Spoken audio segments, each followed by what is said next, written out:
It was just a simple mistake, or at least, that's what I told myself. But deep down, I knew the truth. You ever do something so out of character, so unthinkable, that for a second, you convince yourself it didn't even happen? That maybe, just maybe, if you don't say it out loud, it won't be real. Yeah, that's where I was that night. Staring at my reflection, trying to find the woman I used to be. But all I saw was a stranger. They say affairs don't just happen. That there are signs, cracks in the foundation long before everything collapses. But what if I told you? I never saw it coming? I didn't even know I was standing at the edge until I was already falling. I had a good life. A husband. A family. A home. On the outside, we looked perfect. The kind of couple people admired. And maybe we were, once. But something changed. Love turned into routine. Passion faded into silence. And I started feeling like furniture in my own house. Just there. Existing. But not seen. At first, I told myself it was normal. This is what happens in marriage, right? The honeymoon phase ends, and you settle into something steady. Safe. But when does safe start feeling like a prison? When does steady start feeling like a slow death? I used to think I was stronger than temptation. That I'd never be that woman. The one who strayed. The one who blurred the lines. The one who looked for something outside of the vows she promised to keep. But loneliness does something to you. It sneaks up in the quiet moments. It whispers in your ear, convincing you that you deserve more. That you deserve to feel something again. And before you even realize it, you're walking down a path you swore you'd never take. This is the story of how one night, one choice, changed everything. And if you think you know how it ends, you don't. Because trust me, neither did I. Let me take you back to where it all began. I used to believe that love, real love, never fades. That if you marry the right person, if you build the right life, then nothing, not time, not routine, not even silence, could erode what you've built. But I was wrong. I had everything I was supposed to want. A husband. A home. A family. From the outside looking in, my life was perfect. A beautiful house, well kept, always in order. A husband who provided, who worked hard, who made sure we had everything we needed. 2 kids, teenagers now, so busy with their own lives, their own problems, that I had become just another background figure in the story of their world. The mother. The wife. The woman who kept everything running. But inside that perfect house, inside that carefully maintained life, something was missing. Something I couldn't name at first. A feeling. A dull ache that settled in my chest, growing heavier with each passing day. And then, one day, it hit me. I was alone. Completely, utterly alone. In my own home. In my own marriage. In my own skin. It wasn't always this way. There was a time when my husband looked at me like I was the only woman in the world. A time when his touch sent shivers down my spine, when we would talk for hours about nothing and everything. We used to laugh. We used to dream. We used to see each other. But somewhere along the way, the laughter stopped. The conversations became shorter. The glances fewer. And then one day, I realized he didn't look at me at all anymore. Not really. His eyes were always somewhere else. On his phone. On his laptop. On work. Anywhere but on me. I would try. God, I would try. I'd dress up, put on the perfume he used to love, make his favorite dinner. And he would smile, distracted, murmur a thank you, and go right back to whatever was more important than me. Nights were the worst. Lying beside him in bed, close enough to touch, but 1,000 miles apart. His back turned. The glow of his phone screen lighting up his face. And me? Staring at the ceiling, wide awake, wondering how we got here. Wondering if he even noticed. The truth? He didn't. And our kids? They had their own worlds now. Their own friends, their own secrets. When they were little, I was everything to them. They needed me, wanted me. Now? I was just there. They passed through the house like shadows, quick hellos and good nights, lost in their own lives, their own distractions. I told myself this was normal. That this is what happens when you've been married long enough, when your children grow up. That this is just life. But if that was true, then why did it hurt so much? I felt like a ghost in my own home. I moved through the rooms, cleaning, cooking, organizing, making sure everyone else had what they needed, but no one ever stopped to ask what I needed. No one even noticed. I started talking to myself more, whispering thoughts out loud because there was no one else to hear them, laughing at my own jokes in an empty room because I couldn't remember the last time someone laughed with me. I never thought I'd be the kind of person to cross a line. Never. But when you feel invisible for long enough, you start looking for ways to feel real again. I think a part of me had already given up before we even left for the trip. It was just a weekend getaway, a beach resort, something to reconnect as a family. My husband booked it last minute, but not because he wanted to spend time with us. It was more about keeping up appearances. A change of scenery, an easy way to say he was trying. But I knew better. Even before we arrived, I could see how it was going to be. Him, tied to his laptop, answering emails by the pool, pacing the balcony on conference calls. The kids, barely looking up from their phones. And me? Just another part of the backdrop, blending into the scenery, waiting for someone to notice I was even there. I told myself not to expect anything different. That it was better this way. No more disappointment if I didn't hope for more. But then he noticed me. Eric, my husband's best friend. He'd been around for years, always showing up for birthdays, barbecues, family gatherings. I never thought much of him before. Just another familiar face in the revolving door of my husband's life.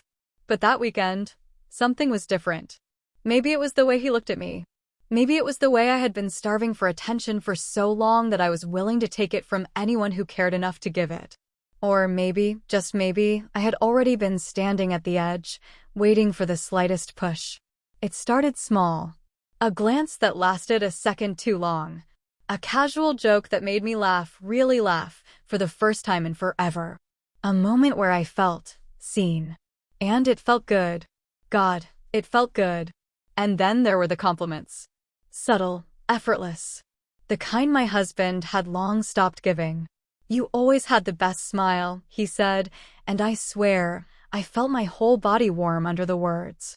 And it wasn't just what he said, it was how he said it. Like he meant it. Like he had been thinking it for a while. I told myself it was harmless. Just friendly conversation. Just the easy way he made people feel comfortable. But deep down, I knew better. It was later that afternoon, during the beach volleyball game, when it happened. I wasn't even supposed to be playing. I was just watching, sipping my drink, half listening to my husband on yet another phone call. But Eric pulled me in, laughing, teasing. Come on, it's just a game, he said. And I don't know why, but for the first time in a long time, I let myself be playful. I let myself have fun. We were on opposite teams. The sun was high, the sand hot beneath my feet. I was smiling, really smiling, and for a moment, I forgot everything else. And then, in one quick movement, the ball came flying between us and we both lunged for it. It happened so fast. His hand, his strong, warm hand, grabbing for the ball but landing somewhere else. On me. My waist, his fingers pressing into my skin, steadying me as I stumbled forward. Just for a second. Just long enough. It was just a mistake. Right? That's what I told myself. But the way my heart was racing? The way his grip lingered a fraction longer than it should have? The way his eyes met mine searching, unreadable, I knew. I knew. And in that moment, something shifted. The air between us changed. The tension, thick and unspoken, crackled like static electricity. I pulled away, smiled, laughed it off like it was nothing. But inside, I felt something I hadn't felt in years. I felt alive.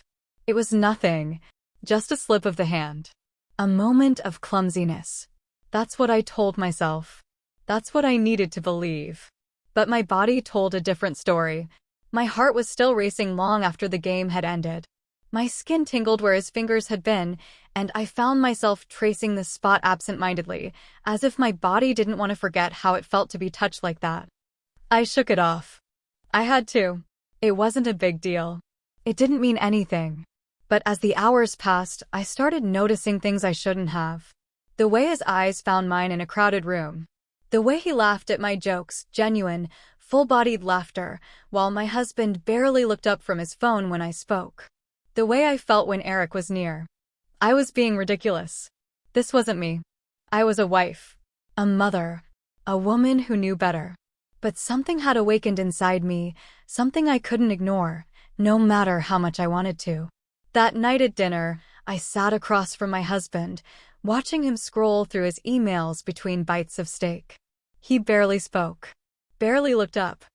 I could have been anyone sitting there and he wouldn't have noticed. And then there was Eric. Seated just a few spots away, engaged in easy conversation with someone else, but every so often, too often, his gaze would flicker toward me. Quick, subtle, just enough for me to notice. Just enough for me to feel it. I was losing control of something I didn't even realize I had been holding on to. And the worst part? I didn't want to stop it. I started craving it. The attention. The way he made me feel like I wasn't invisible. Like I was still a woman, not just a role to be filled. It was intoxicating, the way he saw me when no one else did. And I hated myself for wanting it. I told myself it was harmless. Just stolen glances. Just innocent conversation. Just a small, secret thrill I kept tucked away inside me. But why did it feel so dangerous? I caught myself looking for him the next morning. At breakfast, my eyes scanned the dining area before I even realized what I was doing. And when I found him, when he smiled at me, soft, knowing, I felt that same rush all over again. I should have stopped then. I should have reminded myself who I was, what I had to lose. But instead, I smiled back. And that was the moment I knew. I wasn't just falling, I had already started sinking. I told myself I wasn't doing anything wrong. That it was just conversation, just company. That I was only enjoying the feeling of being noticed. But deep down, I knew. I knew what I was doing. Or maybe I just knew what I wanted. It happened after dinner. The others had gone inside, my husband retreating to his laptop like he always did. But I stayed back, lingering on the balcony, drawn to the quiet night air, to the way the ocean stretched endlessly in the dark. And then, without a word, Eric was there too. I should have left. I should have excused myself, gone to bed, walked away. But I didn't. I stayed. We stood there, side by side, the silence between us thick, charged. I could feel his presence, close, warm, familiar in a way it shouldn't have been. And before I knew it, I was speaking. I didn't mean to say it. Didn't mean to let it slip. But the words came out anyway, raw, exposed. I feel invisible, I whispered. And just like that, the dam broke. I told him everything. How the marriage I once cherished had become a routine, a habit, a series of motions without meaning. How my husband barely looked at me anymore. How I could be standing right in front of him, and it was like I wasn't even there. Eric didn't interrupt. He didn't offer meaningless reassurances. He just listened. Really listened. And when he finally spoke, his voice was quiet, steady. "You're not invisible," he said. Not to me. The air between us changed then. Became heavier, more dangerous. I felt it like a pull, something neither of us acknowledged but both of us understood. And then, he reached for my hand. It was nothing. Just the lightest touch, his fingers brushing against mine. But it might as well have been a spark to dry grass. My breath caught. My pulse jumped. And for a moment, a fleeting, reckless moment, I didn't move away. I should have. I should have pulled back immediately, put distance between us. But I didn't. I let the moment stretch just a little too long. I let myself feel it. And then I did pull away, finally, slowly. But not completely. Not enough. I should have walked away then. But instead, I stayed, just a little longer. I should have known something would happen that night. I should have felt it coming, the way the air had been shifting between us, thickening with something unspoken, something inevitable. But maybe I did know. Maybe I had been waiting for it. Dinner was the same as always. My husband drank too much, nothing new there. He laughed too loudly at things no one else found funny, spoke too much about work, barely looked in my direction.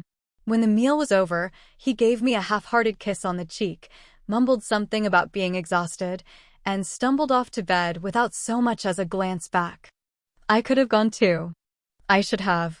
But instead, I found myself outside, drawn to the warmth of the bonfire where Eric sat alone, staring into the flames. I didn't think twice before joining him. It felt natural, easy. Or maybe I just wanted to be near him. Maybe I had stopped caring about what was right. For a long time, neither of us spoke. The fire crackled between us, the waves crashing softly in the distance. I could feel him watching me, the weight of his gaze like a touch. When he finally spoke, his voice was quiet, careful. "Are you happy?" I didn't answer right away. Because what was I supposed to say? That I didn't know what happiness felt like anymore? That I had forgotten the last time my husband looked at me like I was someone, instead of just something he had grown used to? That the only time I had felt alive in years was in the stolen moments I wasn't supposed to have with him. Instead, I just shook my head. And that was all it took. That one small, silent confession. Because Eric already knew. He had known for a long time. We sat there, the space between us shrinking by the second. I could hear my own heartbeat, fast, unsteady. I could feel my body leaning toward him before my mind even caught up. It would have been so easy. So easy to close the gap, to let everything unravel right there by the fire. But we didn't. Not yet. Instead, we stood, both of us knowing we couldn't sit there any longer, couldn't keep towing the edge of something we weren't ready to name. We walked in silence, side by side, down the dimly lit path toward our rooms. And then, it happened. Eric stopped walking. Just for a second. Just long enough for his hand to reach for a door handle. The wrong door handle. My door. A simple mistake? Or was it? We both froze. My breath caught in my throat. His hand, still on the knob. Neither of us moving. Neither of us looking away. The hallway was silent, empty. No one would know. No one would see. It would take nothing, just a single step forward, just one decision, one moment where we let go of everything except the pull between us. We didn't speak. We didn't have to. The air between us was thick with all the things we weren't saying. With the choice that neither of us wanted to make, but both of us already had. I should have walked inside alone. I should have laughed it off, shaken my head, turned away. But instead I stayed. And in that heartbeat, everything changed. Morning came too soon. The first thing I noticed was the light, soft, golden, slipping through the curtains like it belonged there. The second thing I noticed was the silence. Not the comforting kind, the heavy kind.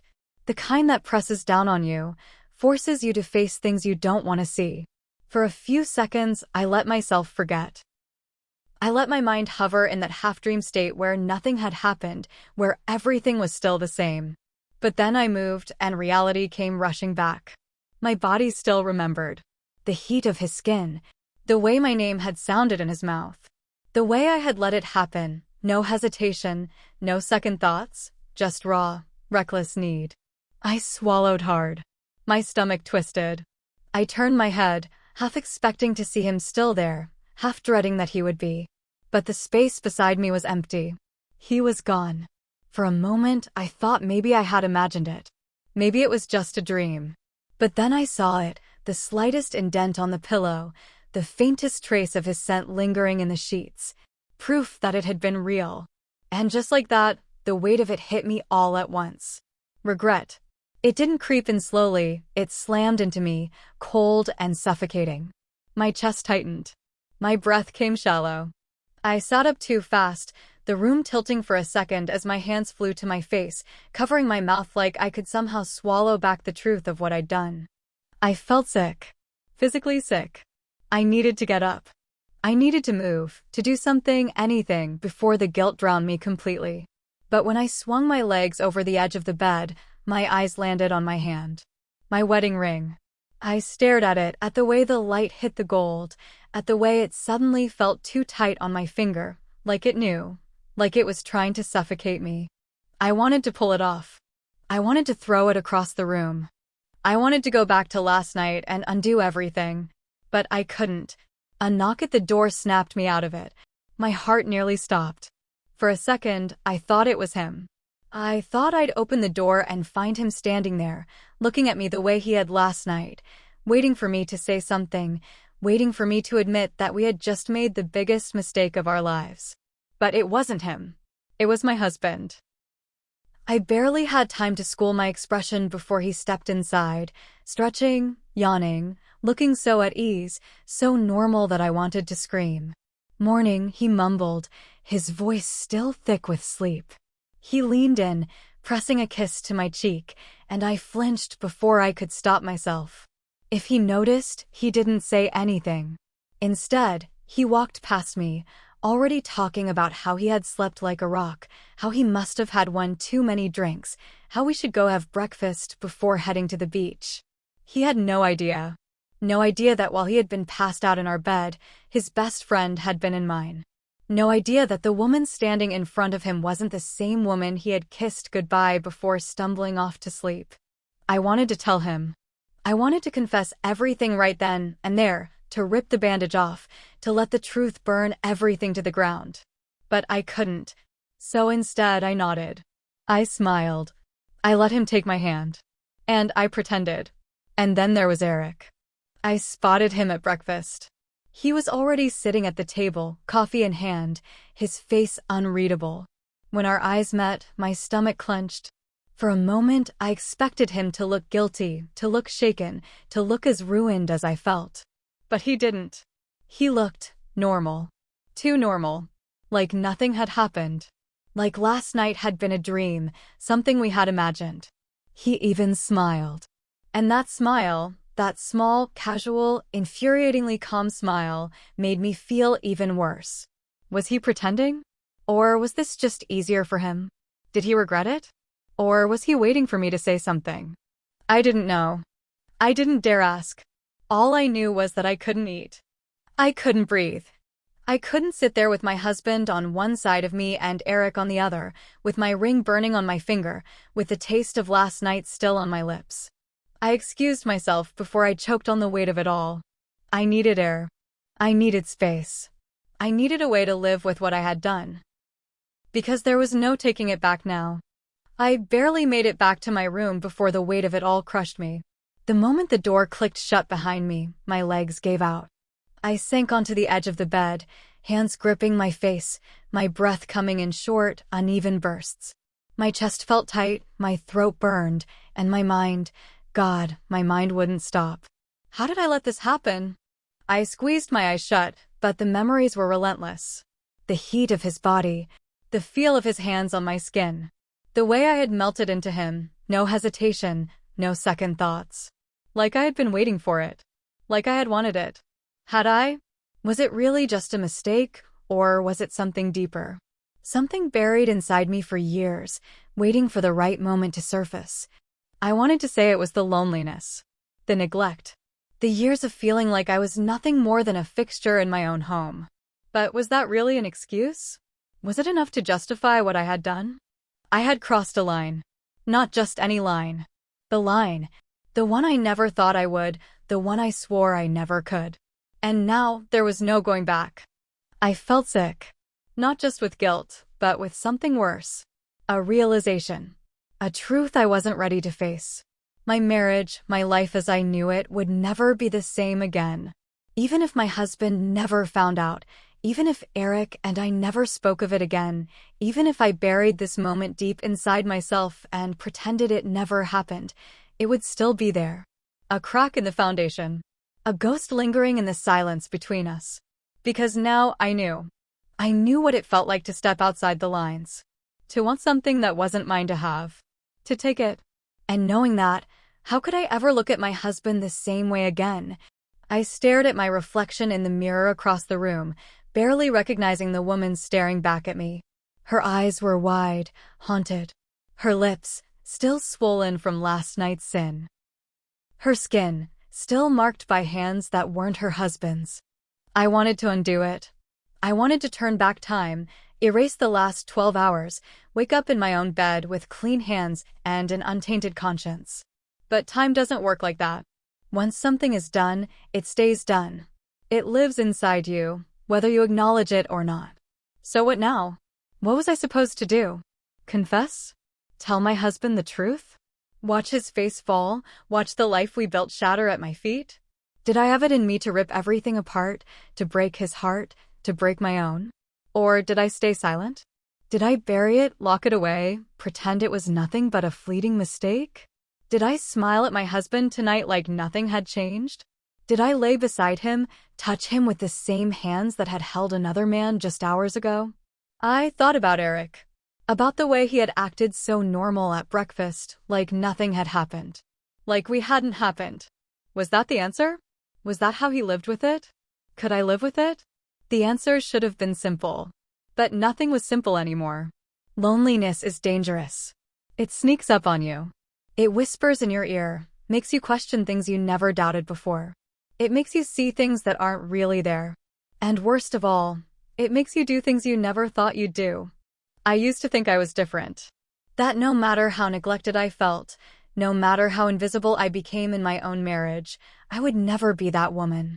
The one who crossed the line. The one who gave in.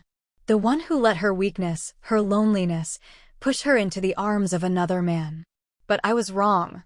Because when the moment came, I didn't fight it. I didn't walk away. I let it happen. And now, there's no undoing it. The worst part? I don't know if I regret what happened, or just the fact that I let it happen at all. I know what I should do. I should confess. I should tell my husband the truth, let the consequences fall where they may. I should be honest, face what I've done, no matter how much it destroys. But should I? Would the truth really fix anything? Would it make me feel less guilty? Would it somehow erase the fact that, for the first time in years, I felt something? That for one night, I was alive again? Or should I take this secret to the grave? Should I bury it deep, let it become just another thing I carry, another weight pressing on my chest every time I look at my husband, every time I smile at my children? Should I pretend that nothing has changed, even though I know, deep down, everything has? Tell me, what would you do? If you were in my place, if you had made this mistake, if you had felt what I felt, would you confess? Or would you keep it locked away forever? I need to know. Because right now, I don't have the answer. Comment below and tell me what you think. Should I tell my husband, or should I carry this secret alone? And if you've ever been in a situation like this, if you've ever felt that pull, that temptation, that moment of weakness, share your story. Let's talk about it. And before you go, make sure you subscribe to Heartfelt Tales Untold for more stories like this. Because trust me, this is just the beginning.